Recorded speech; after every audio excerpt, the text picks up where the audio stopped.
Saksi Kunci G30S yang dibungkam Soeharto. Ditulis oleh Jusuf Ishak.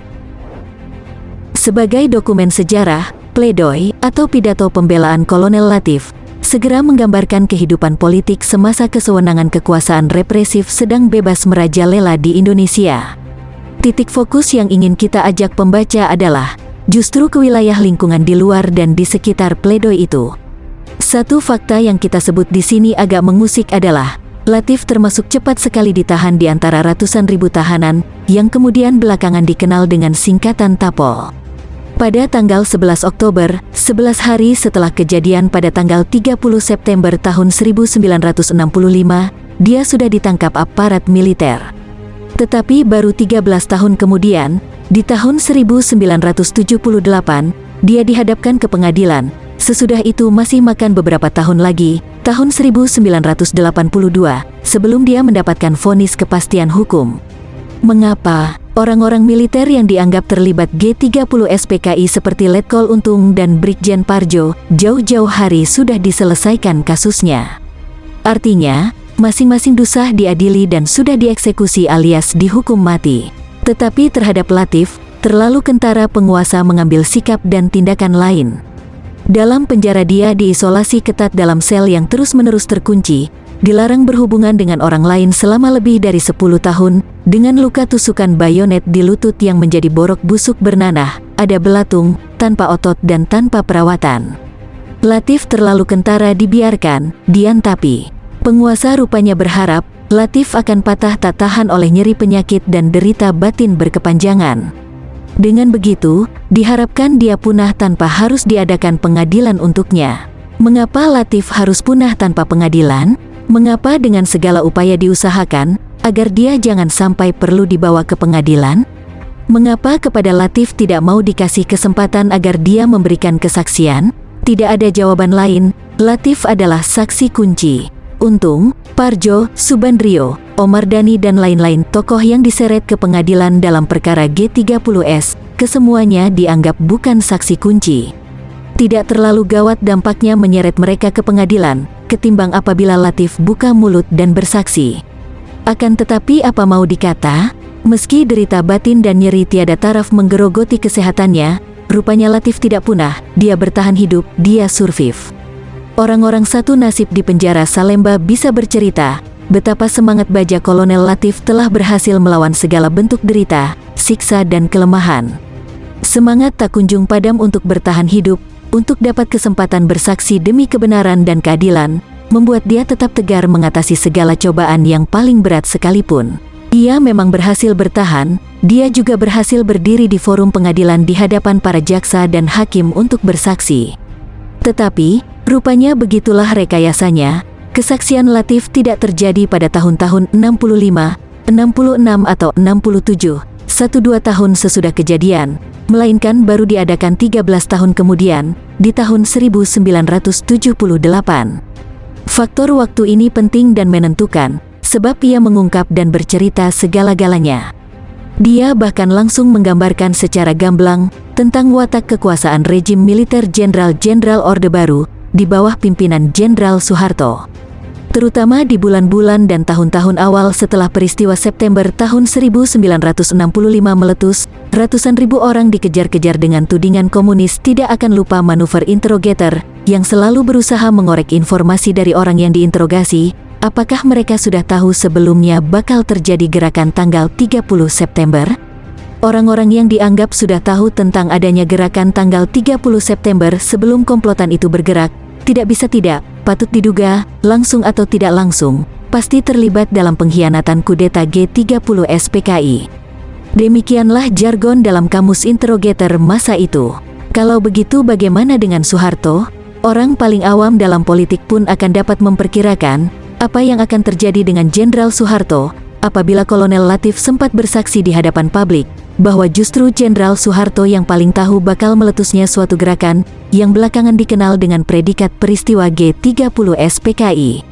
Kolonel Latif disebut sebagai saksi kunci karena dialah sebagai bawahan pada tanggal 28 September tahun 1965 telah memberitahukan Jenderal Soeharto tentang bakal adanya gerakan KUP yang bakal dilawan dengan gerakan lain yang menentang kup tersebut.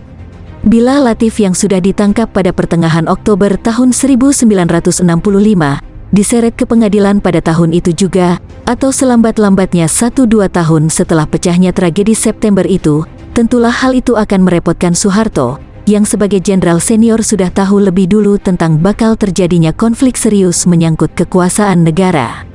Kita katakan merepotkan, karena Soeharto pada tahun-tahun awal sesudah 1965, tentulah belum sempat mengkonsolidasi kekuasaannya secara efektif, walaupun Super Semar menjadi kendaraan baginya menyingkirkan Soekarno.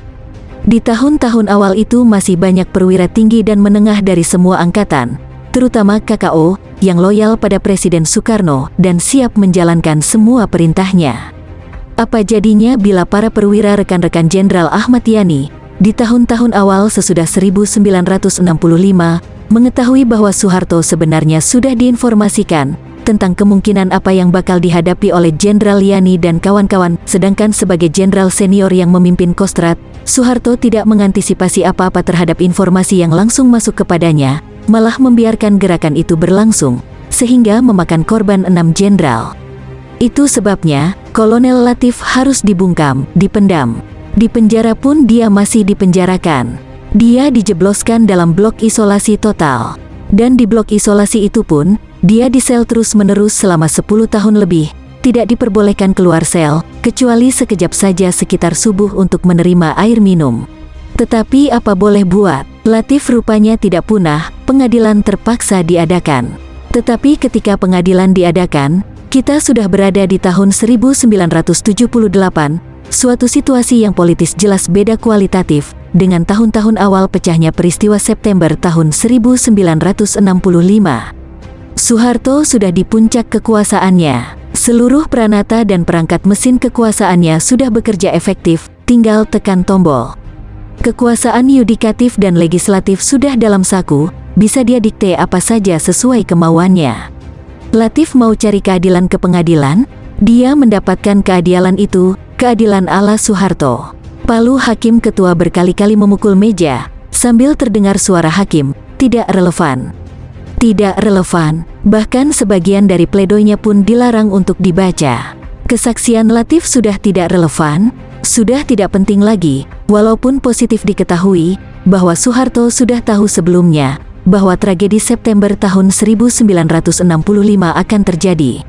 Bila pada catatan penutup ini kita mengajak pembaca untuk memperhatikan faktor waktu, dan terutama juga memfokus ke wilayah lingkungan di luar dan di sekitar pengadilan tahun 1978 itu, maka pesan yang terkandung di dalamnya sebenarnya tidak lain adalah bahwa Latif dengan pembelaan yang bagaimanapun tidak akan mendapatkan keadilan yang dia cari dan coba tegakkan. Pada saat Latif sedang mencari keadilan, perangkat peradilan dan peradilan kita justru sedang sangat rusak. Walaupun tentu ada saja kekecualian, secara umum tegas kita katakan bahwa hakim dan para jaksa kita sudah tidak punya martabat dan kemandirian. Bos yang didengar dan ditaati hanyalah pucuk pimpinan Orde Baru dengan perangkat wahananya Golkar dan ABRI Soeharto. Dalam sejarah politik Republik kita, maka periode kekuasaan Golkar, ABRI, Soeharto harus dicatat sebagai periode di mana ketidakadilan dan pelanggaran hak azazi manusia adalah sah-sah saja. Pelanggaran hak azazi bisa terjadi aman dan berkelanjutan, karena entah namanya TEP, undang-undang, kepres dan sebagainya, akan disediakan untuk memungkinkan pelanggaran hak azazi itu berlangsung sesuai menurut peraturan yang ada. Akibatnya, ratusan ribu orang dijebloskan bertahun-tahun dalam penjara tanpa lewat proses pengadilan, bahkan dibunuh tanpa ada konsekuensi hukum bagi para pelakunya. Semua itu sah dan wajar-wajar saja terjadi selama dilakukan demi menumpas komunisme dan menegakkan Pancasila Orde Baru yang murni semurni-murninya. Titik awal tragedi terbesar yang dialami bangsa dan seluruh rakyat Indonesia adalah ketika penumpasan, pemenjaraan dan pembunuhan massal orang-orang yang dianggap komunis itu disambut baik, malah diterima dengan sorak-sorai kegembiraan oleh cukup banyak tokoh-tokoh masyarakat kita, tokoh-tokoh parpol, kaum intelektual maupun para pemuka agama kita. Ada semacam litvermak, senang atas penderitaan orang lain. Padahal tidak disadari bahwa azas paling hakiki martabat manusia yang dianut oleh peradaban dan agama, Islam maupun Kristen, sedang diperkosa sekasar-kasarnya oleh rejim militerisme Soeharto. Yang merasakan sakit memang yang terkena langsung, yaitu orang-orang yang dicap komunis itu. Tetapi yang paling diobrak-abrik sebenarnya adalah azas kebenaran hakiki yang dianut Islam, Kristen, para cendekia, dan masyarakat beradab pada umumnya. Bukti kebenaran dari apa yang kita kemukakan di atas, muncul dengan segera ke permukaan, sesudah pembantaian massal tahun 1965 dengan tuduhan komunis, disusul giliran tuduhan Islam fundamentalis, maka terjadilah pembunuhan massal Tanjung Priok, Lampung, Aceh, Irian, Tim-Tim. Ideologi Orde Baru dengan Golkar dan ABRI-nya Soeharto tidak berhenti sampai di situ. Belakangan mereka sudah tidak peduli ideologi, apa komunis, apa Islam, apa GPK, siapa saja yang berpikiran lain daripada selera Orde Baru Soeharto, dibabat semua, dengan pembenaran membasmi komunis dan menegakkan Pancasila yang murni dan konsekuen.